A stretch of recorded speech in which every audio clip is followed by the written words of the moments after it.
Back कर दिया।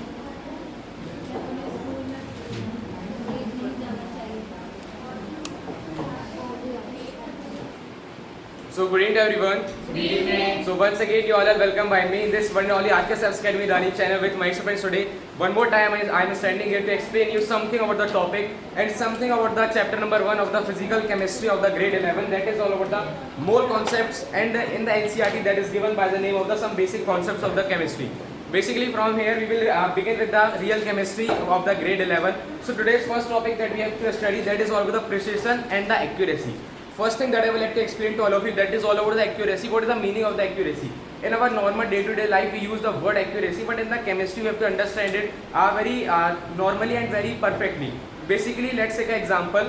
These all terms are related with the we can say the experiments. As you know that in our physics we have a value of the gravitational constant, that is small g, that is 9.8. But we many times for solving the equations very easily and for making them easy, we take it as a 10. So this is what we make the calculation easy. Suppose we are performing any of the experiment and you have a particular perfect value, like you have to perform any of the experiment in the chemistry in which you have to get the answer around the 5 gram. You are performing any of the activity around the experiment of the mole concept and something else. So you have to get the answer and the perfect value is the 5 gram. But whenever you are performing the experiment, so you are getting the answer like the 4.9 gram, 4.8 gram, 4.6 gram. So on that time these answers will be accurate. Now I would like to tell you something meaning of the accuracy. Basically it simply means that whenever you perform the experiment, so the closeness to the actual value is the 5 gram. So the closeness to the actual value like the 4.6, 4.8. So this is what the close answer that are very close to the 5 gram. So these answers and these values will be accurate. Now the next topic is all about the precision. What is the meaning of the precision? Let's take a similar example of the experiment.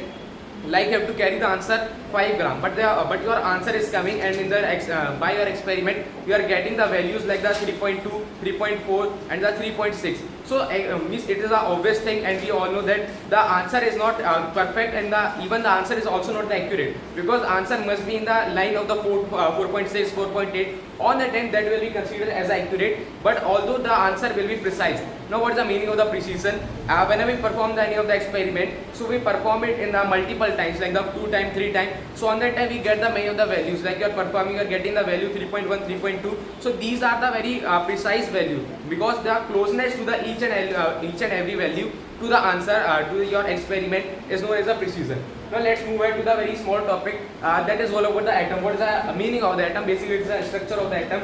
So the simple meaning of the atom is the smallest unit of an element. Simple thing that I would like to derive out the element. Element is a substance in which there are the same kinds of atom and all of the atom are similar. So the atom is the smallest unit of the element. Here there are the sub particles of the atom, like the electron, proton and the neutron. We will go on them in the next class. Here are the examples like the hydrogen, oxygen and the chlorine and many more. Now let's move ahead to the noble gases, our important topic. Basically what are the noble gases? Actually we all know that all of the atoms are having their configuration like the 288. So these are what the outer shell of the atom, like the K, L, M. So these are the outer shell. So gases which are having the full of the atom and which are completely having all of the electrons in the outermost shell.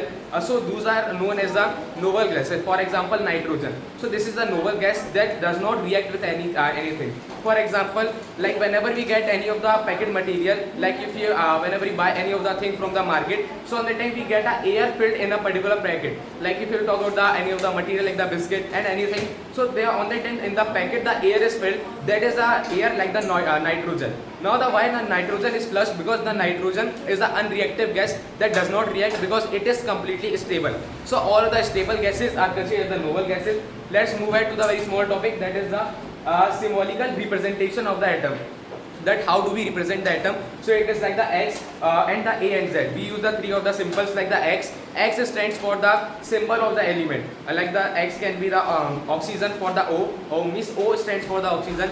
Na for the sodium. So X can be the all about the element. Here A stands for the atomic mass. Atomic mass means the sum of the proton and the neutron of an atom is known as atomic mass, and Z stands for the atomic number. So this was all for today. Thank you. Have a nice day.